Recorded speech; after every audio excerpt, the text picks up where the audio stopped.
Hello there, I am the Common Sense Guy.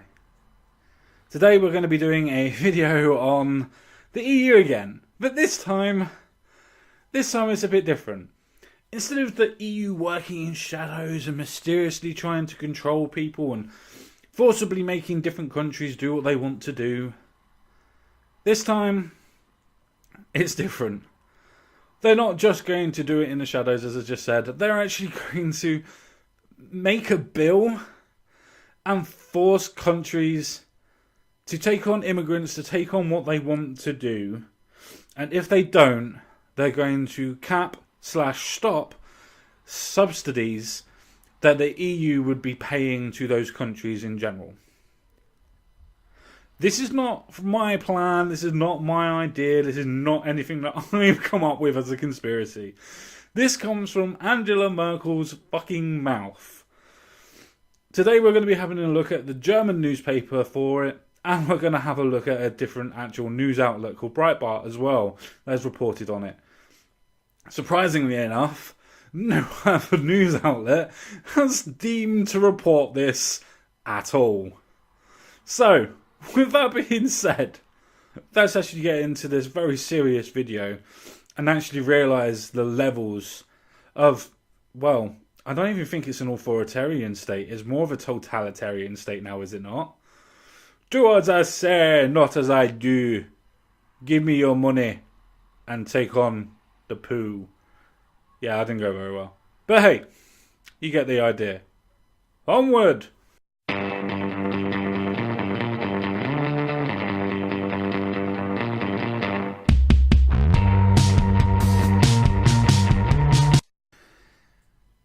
Right, so as you can see, we're starting off with the Breitbart page. Merkel, EU funds to be linked to accepting third world migrants. Interesting. Very interesting. Good picture there as well. German leader Angela Merkel has called for European Union funding to be based on the nation's willingness to take in third world migrants.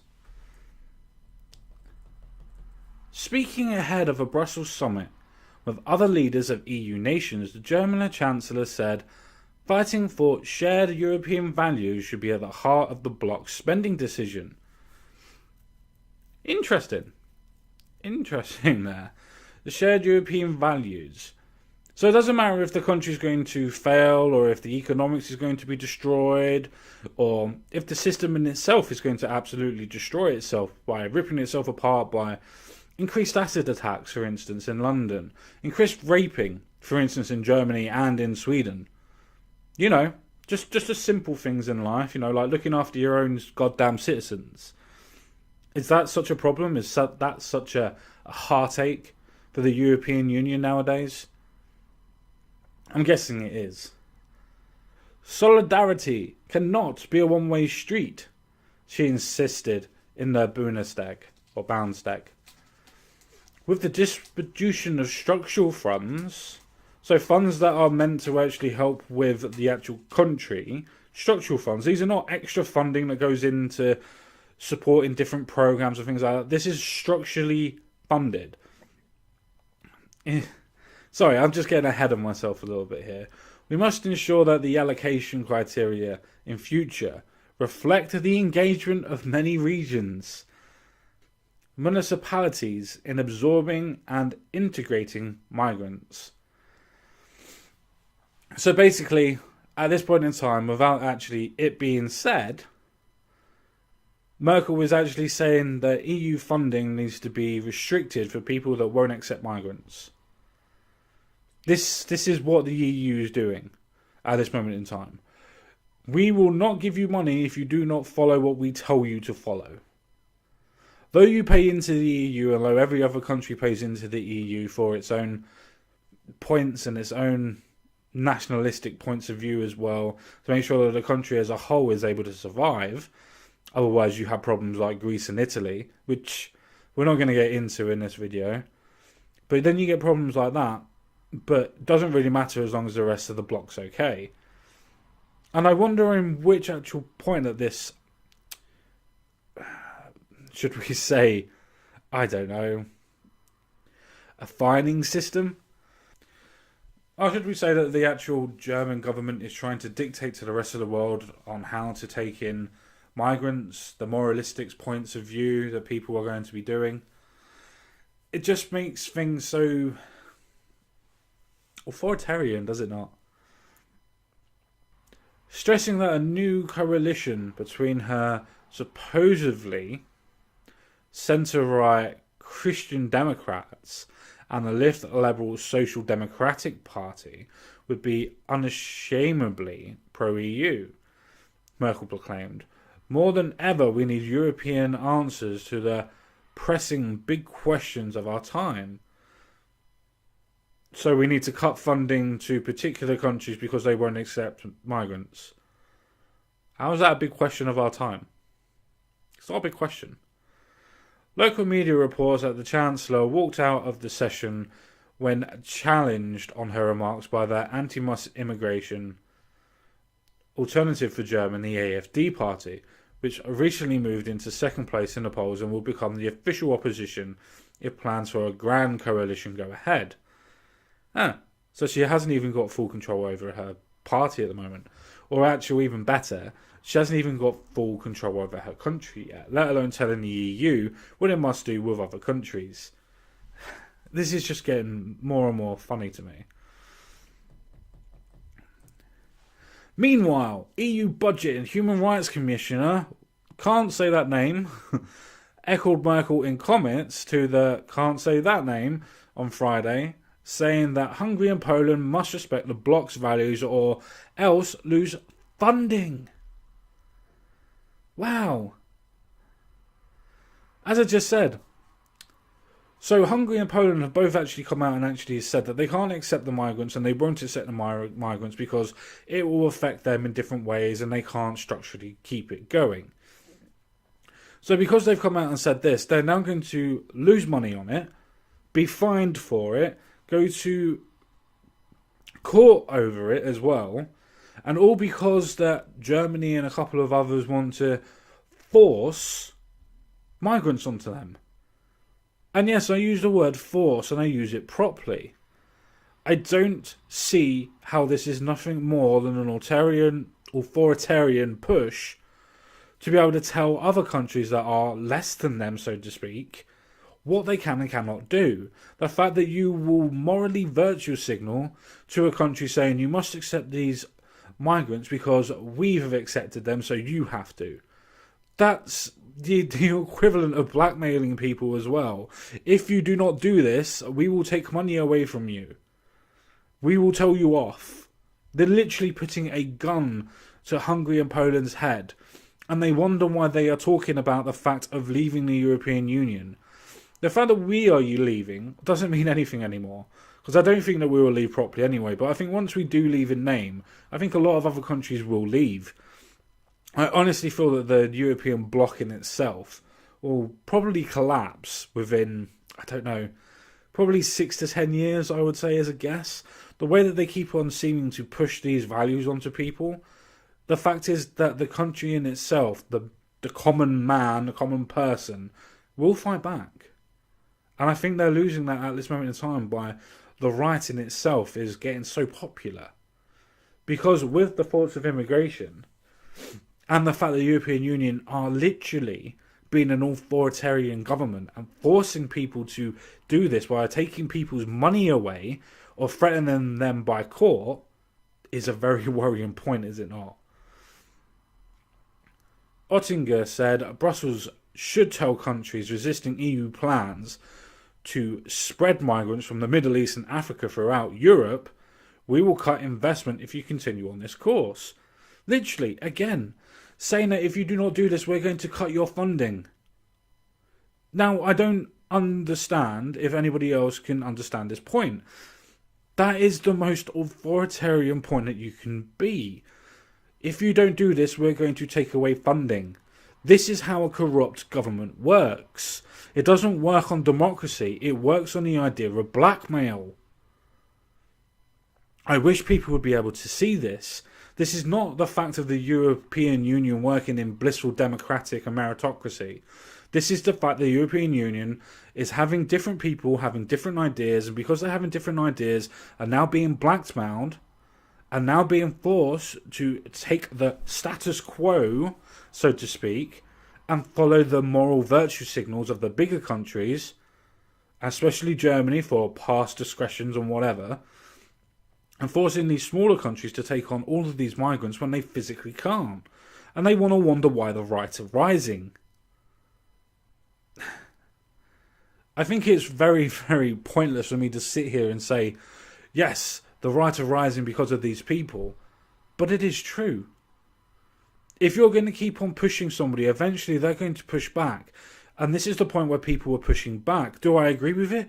In a certain way, yes, I do agree with it. Simply because this is oppression by the definition of it. A bigger country is forcing smaller countries to fall in line, or you're going to lose your money and benefits. Let's break this into context for people on the left that might watch this video. I doubt they will, but just in context. Obviously, everybody says about people on benefits that need the benefits.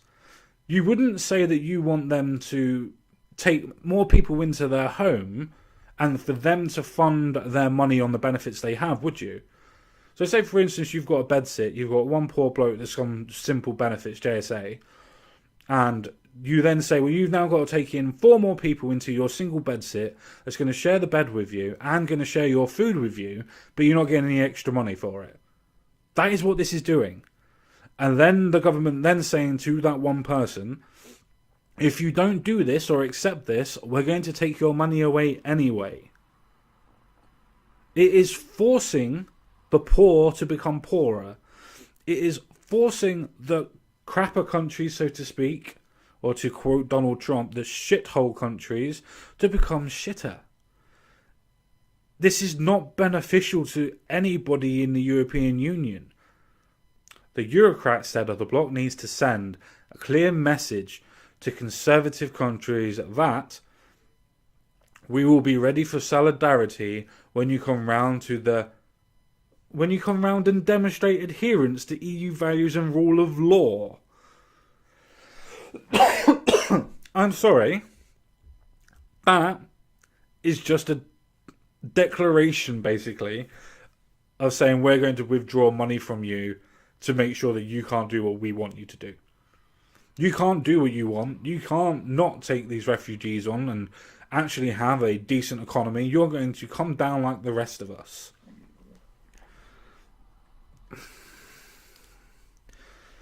Alternative for Germany, the AfD co-leader Alexandra Gürlen described the idea of linking EU funds to taking in migrants from the third world political blackmail. It's not political blackmail, it's practical blackmail. It is blackmail. By definition, we are going to take money away from you if you do not do something. Which is what they are doing. Countries want to decide for themselves who they take in. There is no national duty with regard to multiculturalism. But that's not even a point. It's the point of being able to say we will not accept any sort of form of migrants to the level you want us to because we cannot structurally take it.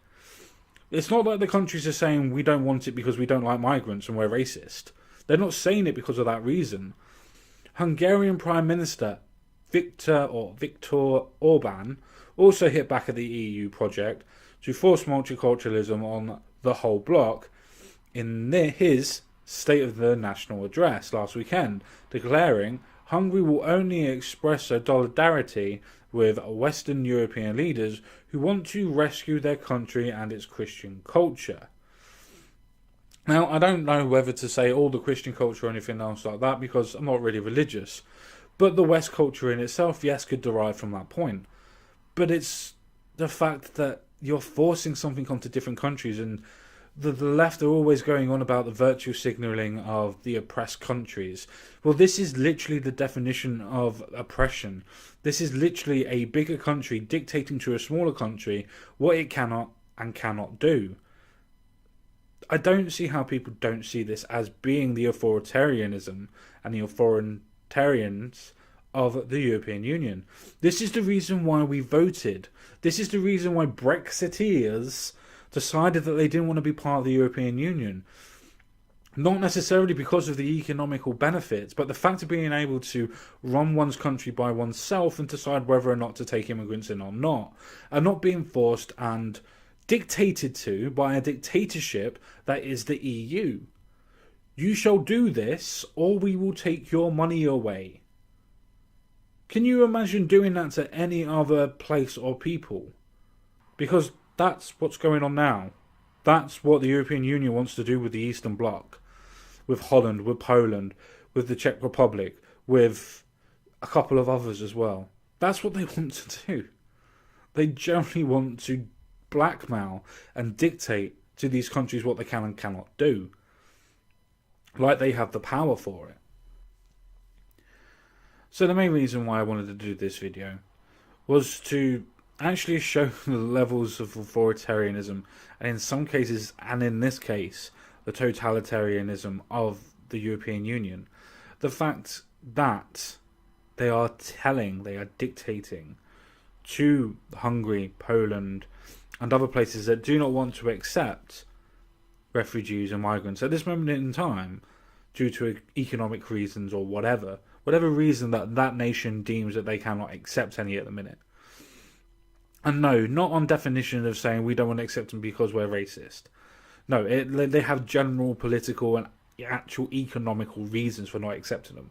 This is not a case of we're racist, we don't want them. This is completely different.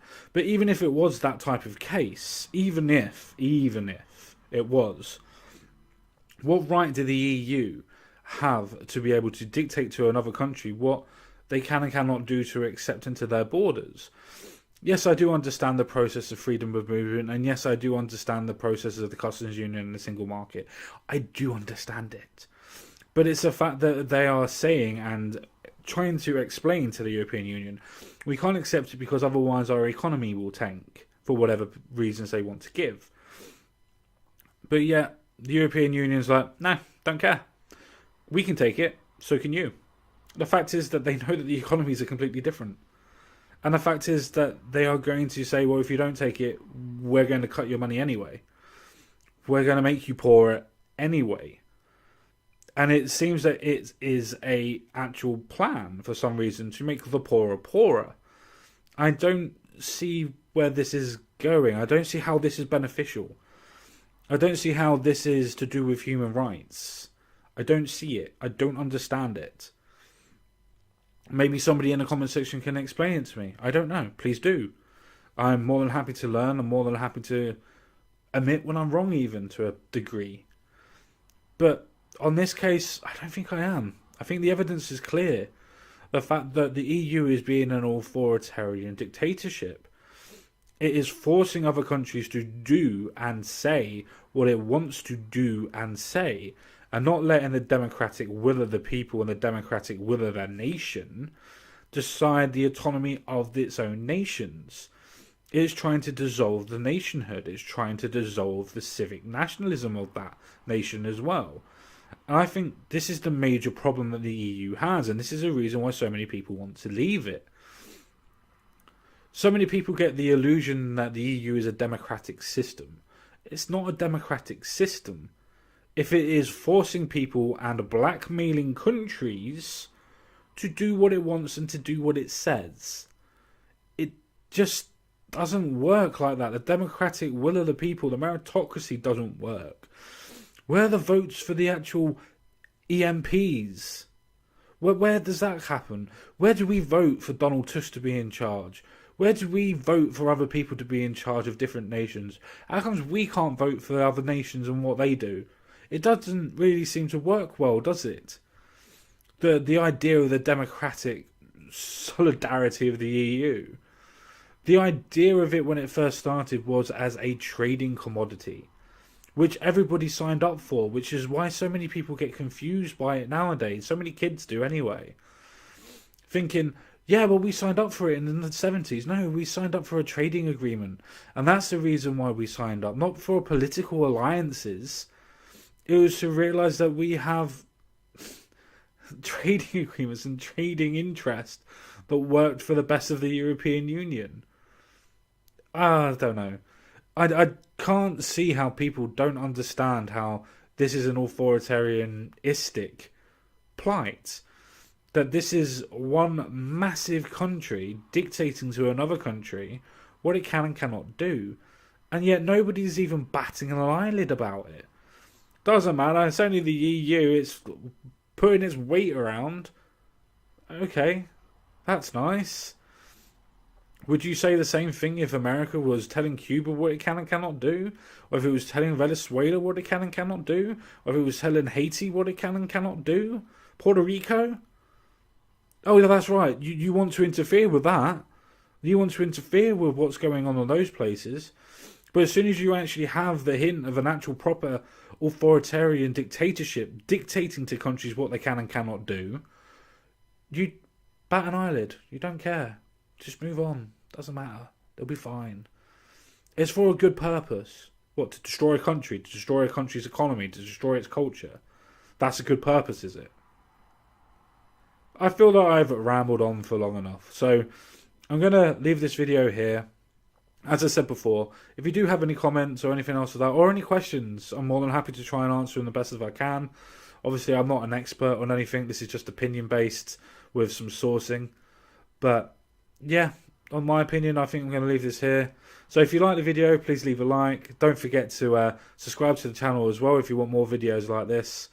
And I bid you farewell. I bid you adieu. And see you all again real soon. Bye-bye for now.